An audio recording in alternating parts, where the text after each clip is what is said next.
How could a bunch of hillbillies possibly buy a mansion like this? Let's take them back to their home and see how this whole thing started.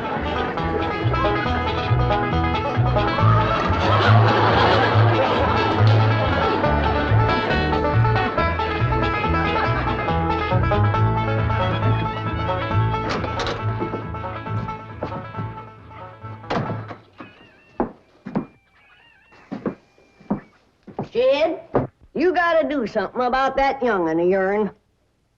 How'd that happen? Fighting with a bobcat. Get hurt? I reckon so. It went limping off on 3 legs. I swear I don't know what I'm gonna do about that girl. Well, the first thing to do is to get her into a dress. She's getting too big to be wearing man's duds. Looky here. She's done popped the buttons off of her shirt again. Well, Ellie Mae carries herself proud, with her shoulders throwed back. It ain't her shoulders that's popping these buttons. Fully growed up, rounded out female woman. Time she started acting like one. Well, one of these days, some boy will come along and start courting her. They came courting when she was 12. What did she do? She whopped the tar out of them. Well, it ain't fitting. Girl running around as wild as a cougar, wrestling, fighting, and hunting. She ought to be doing woman's work. Helping me with the steel. Yeah, real? I'll speak to her. Oh, that reminds me. Better go down and stomp out the fire under that mash. Hold on now, Granny. You ain't gonna stomp out no fire like that, are you? Huh? Oh, of course not. Don't want to burn my shoes. Pa? Granny, somebody open the door. Howdy, Pa. What you got there? Stranger, Where'd you get him? I beat him with a rock. What for? He was skulking around down by the slough. Figured he might be a revenuer. He ain't no revenuer. Then can I keep him? Of course not.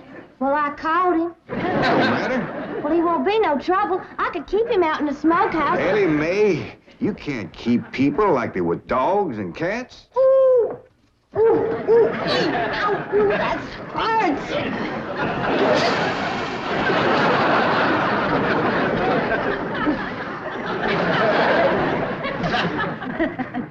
Who's that? Some feller Ellie found nosing around. Beamed him with the rock so it'd be easier to tote. Dear fellas from the petroleum company. What's a petroleum? I don't know. He asked me if he could do some wildcatting down by the slough. I said, help yourself. We're glad to get rid of the critters. What'd he say? Just kind of laughed. But the laugh's on him. There ain't no wildcats down there at that slough. No, it's too full of oil. Oh, what happened? Where am I? This here's the Clampett place. I'm Jed Clampett, my young and Ellie Mae, and Granny. Granny says you've been doing some wildcatting. There's no need to. Mr. Clampett, that swamp of yours is full of oil. I could have told you that. Well, my company would like to pump it out. Yeah, I like that too, but I just can't afford to have it done. No, you don't understand. You see, you wouldn't have to pay for it. Oh, I don't take favors from strangers. No, Mr. Clampett, you see, you're a very rich man. How big a rock did you bean him with? No bigger than a hedge apple. Listen, I've got to call my office in Tulsa. Have you got a telephone? A what? A telephone? Or maybe one of your neighbors has one. It's well, down in this country, it's probably a box attached to the wall. And, you talk into it, and they can hear you in Tulsa. Maybe you better sit down for a spell. No, I haven't time. Listen, where's the nearest airfield? Airfield? You know, Granny, that's one of them there fields sets up in the air. Oh, never mind. I'll find it myself. Listen, now don't you sell that swamp till you hear from me. I'm flying to Tulsa. Now he thinks he's got wings.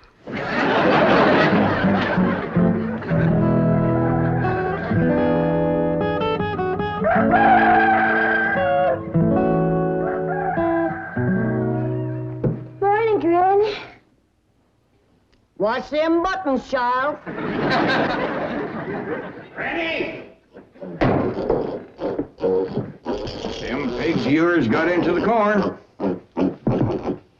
Did they drink much?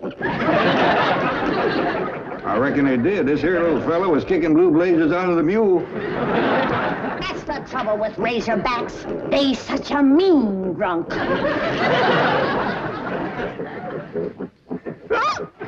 Yeah, this wouldn't happen if you'd stay in the house where you belong.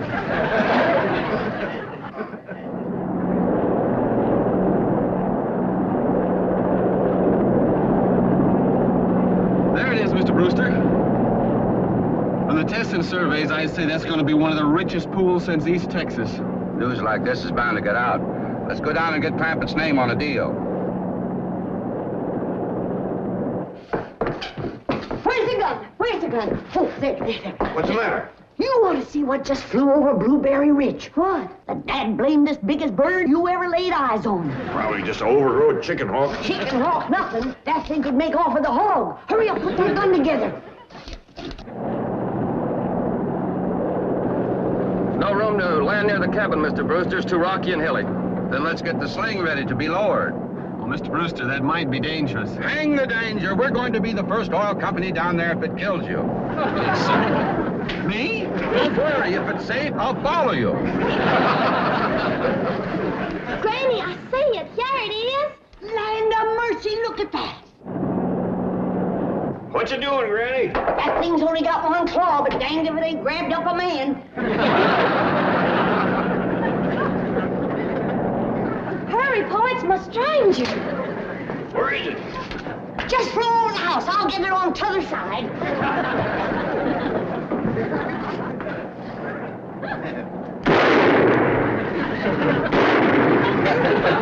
You kill it, Granny? No, but I made it drop that stranger.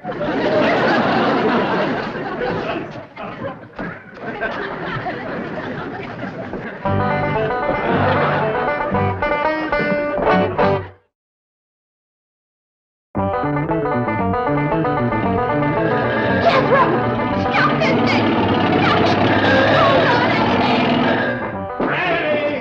Granny! Yes, Jed? Granny, grab a hold of something and hang on. Cousin Pearl and that overgrown son of hers is headed right for the cabin in that old truck. Heaven protect us.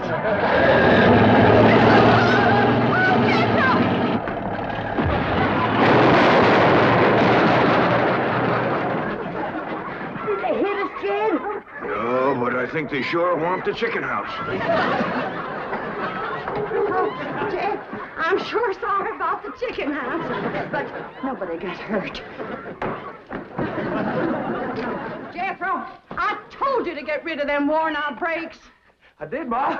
That's how come we ain't got none. Get on out and lift the chicken house back on its foundation. Jed? Yeah. Jed, Ellie Mae came running over to my place, and she said you sold the swamp to some oil company. Well, yeah, I guess I did. What did they pay you for it? Well, he ain't paid me nothing yet. The Brewster fella said he'd bring the money later. How much they gonna pay you? Well, he said I'd depend some on how much oil they could pump out. Well, he must have mentioned some figure. What was it? Now, Pearl, you know that old swamp weren't worth shucks. Jed Clampett, you got slickered and you're ashamed to admit it. That's just what I told you. Granny, how much they gonna pay him? All right, I'll tell you. He said it runs somewhere between 25 and 100. 25 and 100? I know it don't sound like much, but Mr. Brewster seemed to set great store by the fact he's going to pay me in some new kind of dollars. There ain't no new kind of dollars. Well, it's new to me. I've heard of gold dollars, silver dollars, paper dollars, but he said he's going to pay me in, what do you call them, Granny? $1 million. Yeah, that's $1 million? it. He wrote the whole thing out on this piece of paper. Here, you can see for yourself. I don't know nothing about that kind of stuff. Let's see here now. Thanks in heaven. Granny, give me the jug. It's empty, but I'll fetch some. I'll go, Granny. Jed, you're a millionaire. A millionaire. Yeah, that's what that Brewster fella kept calling me. I didn't know just how to take it. He meant you're rich. Me? The richest man in these hills. Maybe in the whole state. Oh, Jed, you can have anything you want. Do anything you want. Go any place you want. Yeah, that's another thing he kept saying. He said he reckoned I'd be moving away from here soon. What do you think, Pearl? You think I ought to move? Jed, how can you even ask? Look around you. You're 8 miles from your nearest neighbor. You're overrun with skunks, possums, coyotes, bobcats. You use kerosene lamps for light. You cook on a wood stove, summer and winter. You're drinking homemade moonshine, washing with homemade lye soap. And your bathroom is 50 feet from the house, and you ask, should you move? Yeah, I reckon you're right. Man, be a dang fool to leave all this.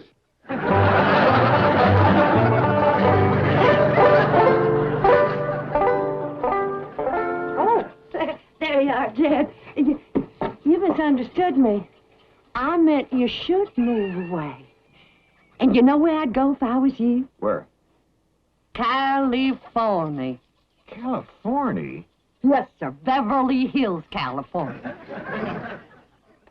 Jed, remember the time that your pa took us to Eureka Springs to see the movie picture? Yeah. Well, the actors that make them movie pictures live in Beverly Hills. Go on. Yes, sir. Well, doggies. Wouldn't that be something? Living in the same neck of the woods with old town me. It sure would. And we could come visit you. You know what else they say about California? What? It don't get cold out there. What don't get cold out there? Nothing don't get cold out there. They don't have no snow or no ice. Can't they bring some in? They don't want it. That's why'd be so good for Granny. Remember last winter when she slipped on the ice and broke her hip? Yeah, poor old woman. She was limping for 2 days. Well, that couldn't happen in California because they don't have no ice. How come? I don't know how come. But Granny'd sure like it, and we could visit you.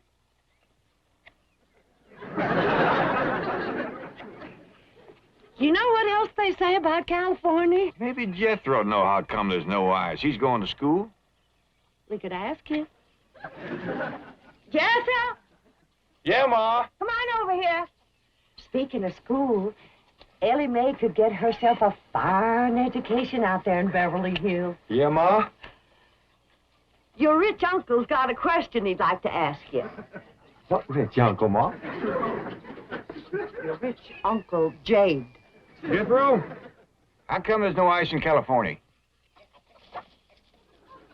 Don't look at me. I didn't take it. You big dumb. Well, I didn't, Ma. Oh, get out of here. Well, you always... I didn't mean I was saying, Jed, folks claim California's got it all beat. Why, things grow twice as big out there. Jethro would be a whopper, wouldn't he? He could help you move. He's awful handy at lifting and toting, and he could drive you out in my truck. I tell you what, Pearl. I'm gonna have to study on this. When that Brewster fella comes back, I'll ask him what he thinks. Well, your cousin is right about that, Mr. Clampett. Beverly Hills is a choice residential area, and lots of millionaires do settle there. Folks like me, huh? Well, millionaires. And movie stars, too. Oh, yes, yes. Is Tom Mix there? No, I'm afraid Mr. Mix is dead. Oh? Oh, yeah. What's the matter with me? Remember, Pearl, he got shot at the end of that picture. Well, there are plenty other movie stars, and that's where Jed wants to live. Ain't it, Jed? I do like the notion of living in the hills. Never could stand flat country. Mr. Clampett, I think it only fair. That is, well, I think you may have a wrong idea about Beverly Hills. Is that where you live? No, my home is in Tulsa. Well, say, maybe you could get us a place there in your neighborhood. Mr. Clampett, let's not beat around the bush. You will love Beverly Hills. Then that's it. Can you steer Jed onto a good place? No, I can get the bank out there to handle it for him. He'd like a nice big place with plenty of room for his kinfolk to visit him. I would like a nice, roomy place if I could afford it. Oh, Mr. Clampett, with your money, you can afford the Taj Mahal. Okay, I'll take it. Well, no, you see, I was just making a little joke. Oh, well, go right ahead. Well, you see, the Taj Mahal is in India.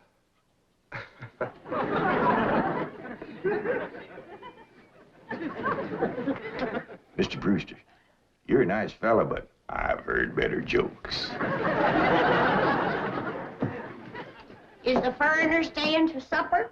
I'm ashamed to say I ain't asked him. How about it? Oh, I don't think so. Oh, no trouble. What you cooking tonight, Granny? Mustard greens and possum innards. Mm-hmm. Did you hear that, Mr. Brewster? Very clearly. Want to change your mind? Not this time. Well, if you should happen to come back tomorrow, we'll be having leftovers. That's the thing about possum innards. He's just as good the second day.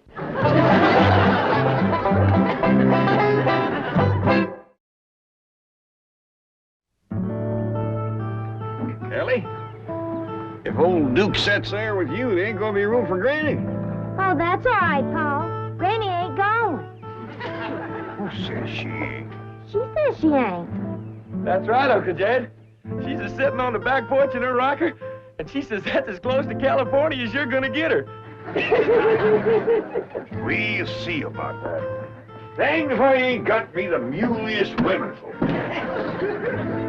We ain't never gonna get there.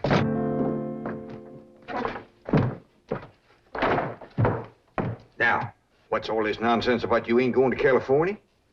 Ain't no nonsense to it. If the good Lord had wanted me in California, he'd have put me in California.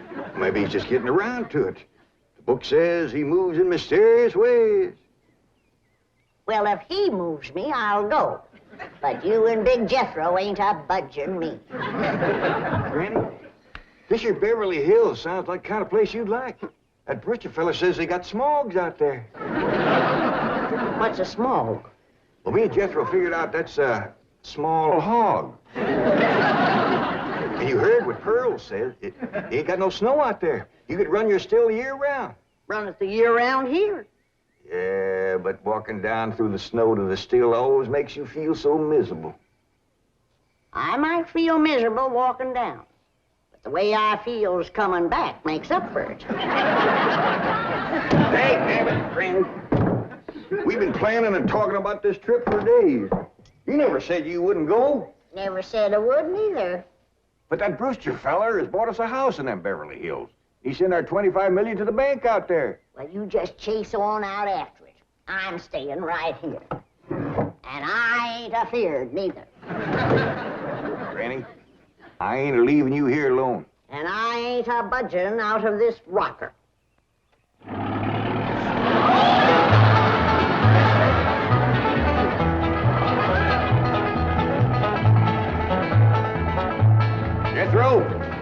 that sign say?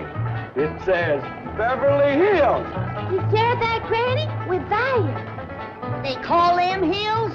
Why, we got moles that can push up higher ridges than that. Well, leastways, it's hills. We'll be among our kind of folks.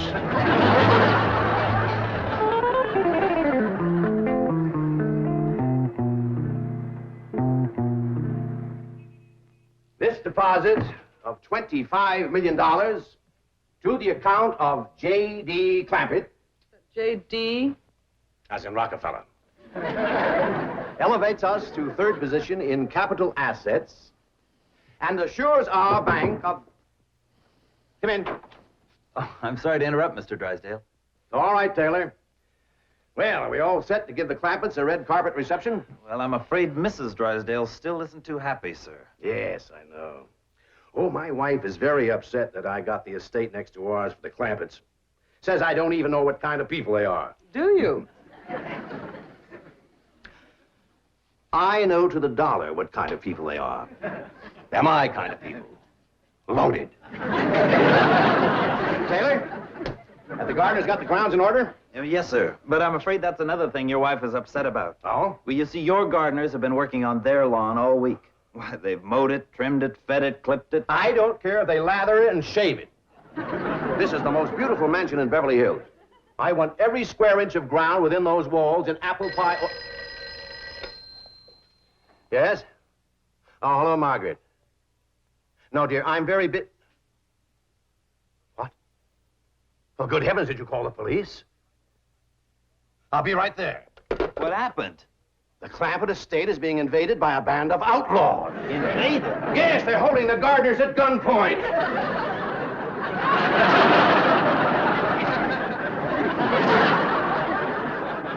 Sure is lucky we come along, we did. That's the truth. The way they were slipping through that gate, another 5 minutes and that whole darn prison would have been empty. Jethro, you sure that's a prison? Yeah, Uncle Jed. I seen pictures. Only thing is, how come there ain't no guards on them walls? Probably done them in with them knives and things. These killers, if I ever did see any. Fine neighborhood we's moving into. You hear that? Hot diggity, there's bobcats in these hills.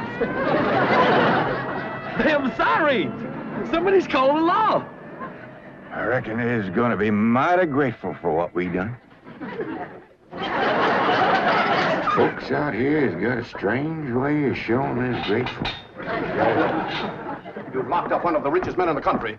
Mr. Clampett, I don't know how to apologize. I'm deeply humiliated. What have you cutthroats done with J.D. Clampett? I'm Jed Clampett, and I'd appreciate it if you let go of my Sunday shirt. You're J.D. Clampett, the oil millionaire? Yep, this here's my nephew, Jethro. Howdy. Quickly, man, unlock this cell. Mr. Clampett, on behalf of the entire city of Beverly Hills, I extend our deep and humble apologies for this unfortunate and embarrassing incident. Oh, I'm Milburn Drysdale, president of the Commerce Bank of Beverly Hills. My car is waiting to take you and your family to your new home. We want you to know how happy we are to have you, your handsome nephew, your lovely daughter, and your beautiful mother.